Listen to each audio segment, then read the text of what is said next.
जहार भार्यां रामस्य रुद्रं हत्वा जटायुषं रुद्रं च निहतं दृष्ट्वा हृतां श्रुत्वा च मैथिलीं राघवशोकसम्पत्तो विललापाकुलेन्द्रियः ततस्तेनैव शोकेन रुद्रं दत्त्वा जटायुषं मार्गमाणो वने सीतं राक्षसं सन्ददर्शः कबन्धं नाम रूपेण विकृतं घोरदर्शनं तं निहत्य महाबाहु ददा स्वर्गतश्च सः स चास्य कथयामास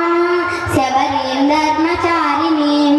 श्रमणि धर्मनिपुणाम् अभिगच्छेति राघव सोऽभिगच्छ महातेजः शबरीं शत्रुसूदनः शबर्या पूजितः सम्यक् रामो दशरथात्मजः पम्पातीरे हनुमाता संगतो वानरेणः हनुमध्वजः चैव सुग्रीवेण समागतः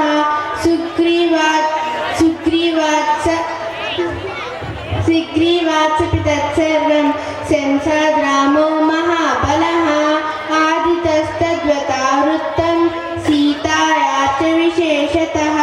सुग्रीवात्सपि तत्सर्वं श्रुत्वा रामस्य वानरः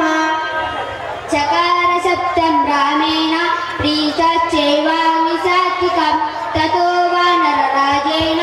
वैराण्यकथनं प्रति रामाय वेदितं सर्वं प्रणया दुःखितेन च प्रतिज्ञातं च रामेण तदा वालिवधं प्रति वालिनश्च बलं तत्र कथयामास वानरः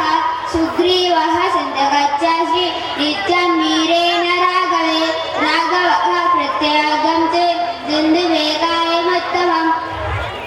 पुष्पत्वा महाबाहु प्रेतचासि महाबलः पादं दृष्टेन शिक्षेव सम्पूर्णं दशयोजनं बिभेद च पुनः शालां सप्तैकेन महेशुना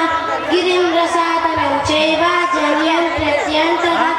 ततः प्रीतमनस्तेन विश्वस्तस्य महाकविः किष्किन्धां